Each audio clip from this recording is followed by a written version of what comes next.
जय जगन्नाथ सांग मैंने ओडी शुभ्रांशु यूट्यूब चैनल को आपण स्वागत। आज भिडियो मु आपण Assam rifles technical and tradesman भर्ती गोटे अपडेट नहीं आसी जोटा समस्त जब अपॉर्चुनिटी रहा जोटा कि ऑल इंडिया बेसिस अप्लाई हो ओडिशार पिला माने भी अप्लाई करेंगे both male and female vacancy रहिबो।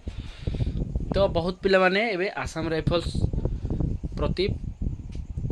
माने टिके लाइक कर आसाम राइफल को बेसी कारण आगर आसाम राइफल्स भर्ती बहुत पिला जाऊ नथिले।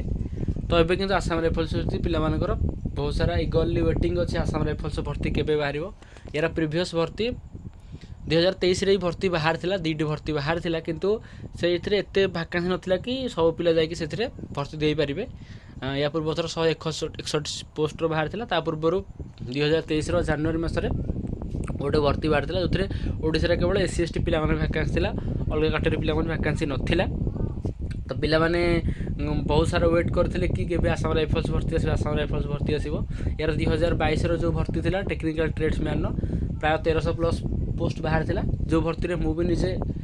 भर्ती देवाई जाइली ओआरएल ट्रेड ऑपरेटर रेडियो लाइन। तो यही जो नोटिफिकेशन आसी ए नोटिफिकेशन प्राय मुझे सका देखी सारे कि या रिलेटेड वीडियो मुझे पारि टी समय अभाव कारण आपण मैंने मत यही नोटिस पठे आउ कही रियल ना फेक। तो चलते आम से नोटिस देखिकी आम क्लीयरली आपको से नोटिस विषय जनईदेवा कौन कौन भर्ती रही यार फुल नोटिफिकेशन केबे आसो आउ कौन एलिजिबिलिटी क्राइटेरिया रोटिस विषय पूरा क्लीयरली जानी ना। चलते प्रथम नोटिस को आम देखी पारे ये नोटिस आसी कौटू आमर office of the director general Assam rifles Shillong 793010 Assam rifles technical and tradesman recruitment rally 2024 Assam rifle technical and tradesman recruitment rally 2024 is tentatively scheduled from 1 October 2024 onward for the enrollment into group B and C post against 1425 vacancies. Applications are invited from eligibility candidate male or females of the trades post आज mention below. तो ये post आपण मानकर Assam rifle technical tradesman B और C group रो post रही male female उभय apply करेंगे। टोटाल 1425 वैकेंसी रही आपंकर रैली 1 अक्टोबर 2024 स्टार्ट हम जिते नोटिफिकेशन आसाम राइफल बाहर करे से तार कौ डेट रू रैली कर सेटा कही दिए। आसाम राइफल भर्ती एत फास्ट आपन मिनिमम 3 मास भितर आपने रैली होगी आप मेडिकल फिजिकल सबू कम्प्लीट होगी आपणकर भर्ती भी मैंने जॉइनिंग भी हो कारण मु 2022 भर्ती निजे देती। तो यार भर्तीटा पूरा फास्ट रहे एमती ना कि अलग भर्ती परीक्षा बहुत लेट हुए हार्डली 2-3 मास भितर आपने जॉइनिंग भी एथे हो। नोटिफिकेशन रिलेटेड पिला रियल ना फेक। तो आपने कहवा चाहूँगी ये जो नोटिफिकेशन टी जो रेफरेन्स मिली कारण ऑफिशियल वेबसाइट रे किसी अपडेट ना आसाम राइफल्स जो ऑफिशियल जो नंबर टे दिखाई आपने देखिपे यही नंबर दिखाई नंबर रे कॉल कले एबे लाइन बिजी आसूची शायद लगुच कि बहुत पिला माने ट्राए कर कॉल करने से टाइम से जो लाइन बिजी आसूची कारण बहुत पिला माने इगरली वेट करती आसाम राइफल्स भर्ती कहीं केबे आसीबो कहीं देखो जब आमर अग्निवीरटा 4 वर्ष हो गला आर्मीटा पिला माने बेसी प्रिफर कले पारामिलिटारी और पारामिलिटारी बेसी प्रिफर कर आसाम राइफल्स को कहीं आसाम राइफल्स तो आपण मैंने जानते आसाम राइफल्स पूरा जो बॉडी को कंट्रोल करे इंडियन आर्मी। आउ नेक्स्ट कथा हो आसाम राइफल वर्दी भी इंडियन आर्मी पर सेम बाकी एटा पारामिलिटारी फोर्स अंडर आसूची आउ सेटा आम इंडियन आर्मी पूरा डिफेन्स मिनिस्ट्री अंडर आसूची। तो किंतु आसाम राइफल्सटा पिला मानकु बहुत भल लगे कारण तार वर्दीटा आर्मी परीक्षा रही। तो चलते देखी ना कौन कौन भर्ती रही ब्रिज एंड रोड 17टा वैकेंसी रही सफाई कर्मचारी 610 पोस्ट रही रिलीजियस टीचर 9टा पोस्ट रही operator radio line 529 radio mechanic 62 armour रे 48 लैबोरेटरी असिस्टेंट रे 30 नर्सिंग असिस्टेंट रे 12 वेटनरी फील्ड असिस्टेंट 10टी आईआर 15टी वाशरमैन ने 100 टोटाल एमती 1425 वैकेंसी रही। आ क्लर्क वैकेंसी ये दि जाए ना कारण क्लर्क वैकेंसी आप रिसेंट देखिपे सबू फोर्स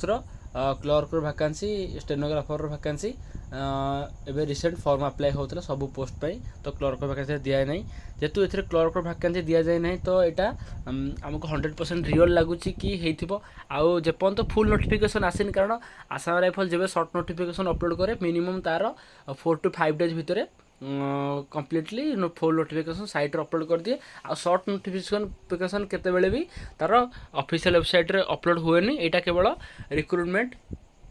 आमर जो रही न्यूज पेपर से अपलोड हुए रिक्रुटमेंट न्यूज पेपर वीकली गोटे थर आसे आ तो आम रिक्रुटमेंट न्यूज पेपर आसो आम से चेक करेंगे मुझे आज ऑनलाइन भी रिक्रुटमेंट न्यूज पेपर चेक करी से आसनी यही वीक्र रिक्रुटमेंट न्यूज पेपर जब आसीज वीकली रिक्रुटमेंट न्यूज पेपर से देखी प्राय Friday Saturday weekly recruitment news paper आसे तो सहीटा से चेक करनवा मत लगुच 100% रियल हो कारण यहाँ जो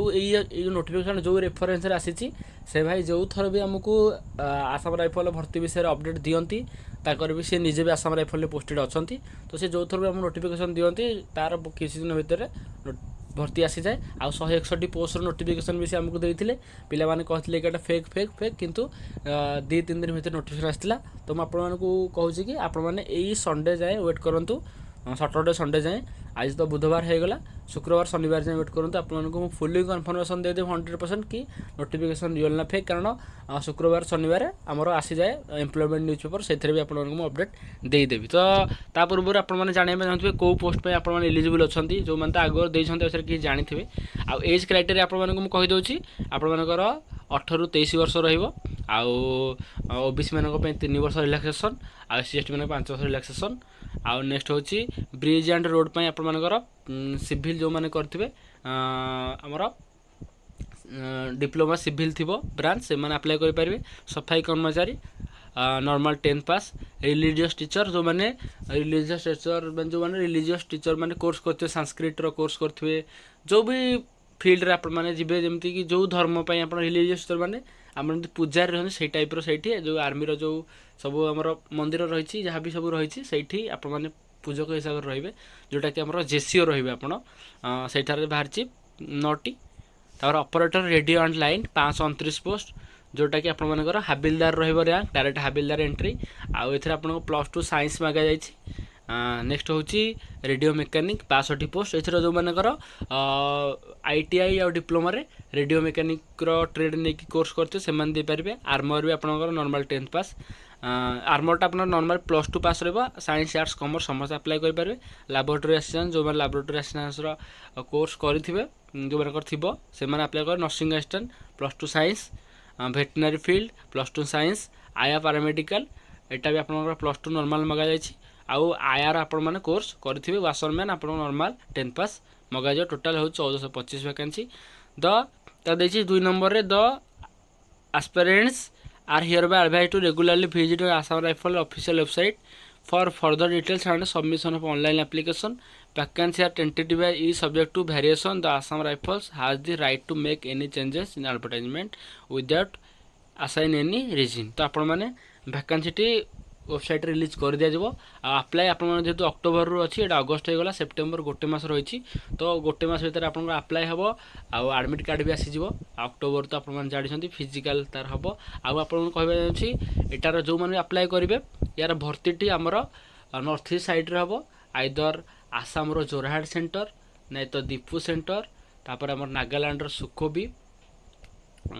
तापर नेक्स्ट हूँ नहीं तो दीमापुर नहीं तो मेघालय शिलंग हम ये 5टी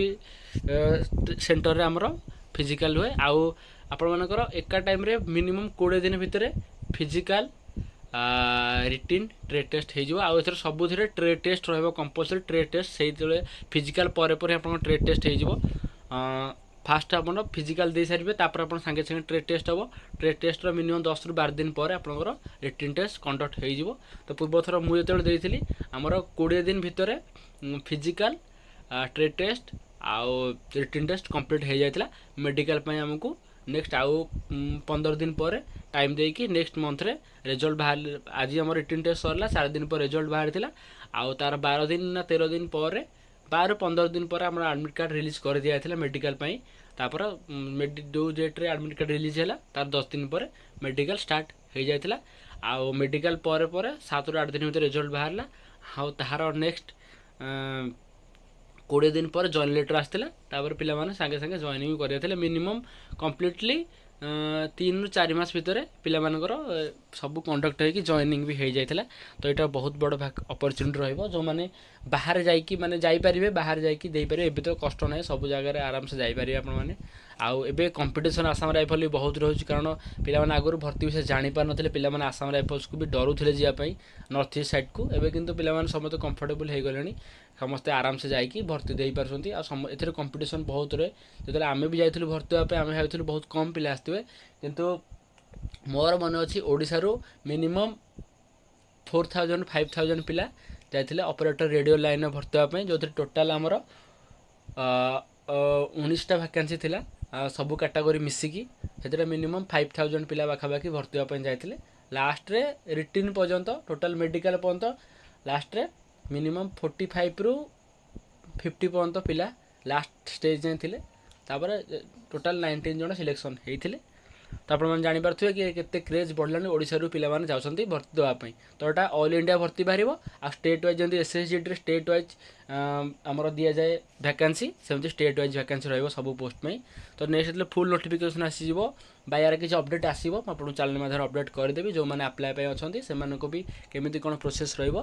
ଫୁଲ୍ ନୋଟିଫିକେସନ୍ ଆସିଲା ପରେ ଆପଣମାନଙ୍କୁ କ୍ଲିୟରଲି ଜଣାଇଦେବି। ଆଉ ଯେଉଁମାନେ ଆସାମ ରାଇଫଲ୍ସ ପାଇଁ ଆପ୍ଲାଏ କରିବା ପାଇଁ ଇଚ୍ଛୁକ ଅଛନ୍ତି ବା ରେଡ଼ି ଅଛନ୍ତି, ବାହାରେ ଯାଇକି ଭର୍ତ୍ତି ଦେଇପାରିବେ। ତ ଯଦି ଚ୍ୟାନେଲ୍ରେ ନୂଆ ଅଛନ୍ତି, ଚ୍ୟାନେଲ୍କୁ ଆପଣମାନେ ସବସ୍କ୍ରାଇବ୍ କରିଦେବେ। ଯାହା ବି ଅପଡ଼େଟ୍ ଆସିବ ନେକ୍ସଟ ଆପଣମାନଙ୍କୁ ମୁଁ ଭର୍ତ୍ତିର ଅପଡ଼େଟ୍ ଦେଇଦେବି। ଆପଣମାନେ ସବସ୍କ୍ରାଇବ୍ କରିଥିଲେ ଆପଣଙ୍କୁ ନୋଟିଫିକେସନ୍ଟି ମିଳିଯିବ। ଆଉ ସମସ୍ତଙ୍କୁ ରିକ୍ୱେଷ୍ଟ ରହିଲା, ଚ୍ୟାନେଲ୍କୁ ଟିକେ ସମସ୍ତେ ସପୋର୍ଟ କରିବେ, କାରଣ ଆପଣମାନେ ସମସ୍ତେ ଭିଡ଼ିଓ ଦେଖୁଛନ୍ତି କିନ୍ତୁ ଚ୍ୟାନେଲ୍କୁ କିଛି ସପୋର୍ଟ କରୁନାହାନ୍ତି। ସମସ୍ତଙ୍କୁ ଅନୁରୋଧ କି ଚ୍ୟାନେଲ୍କୁ ସମସ୍ତେ ସବସ୍କ୍ରାଇବ୍ କରନ୍ତୁ। ଆପଣମାନଙ୍କୁ ସେମିତି ଅପଡ଼େଟ୍ ସବୁ ଯାହା ବି ନୋଟିଫିକେସନ୍ ଆସିବ ଏମିତି ଅପଡ଼େଟ୍ ଦେଉଥିବି। ଯାହା ବି ଆପଣଙ୍କର ଡାଉଟ୍ ରହୁଥିବ ସେଇଟା ବି ମୁଁ ଭିଡ଼ିଓ ମାଧ୍ୟମରେ କ୍ଲିଅର୍ ଏମିତି କରୁଥିବି। ଜୟ ହିନ୍ଦ, ଜୟ ଭାରତ।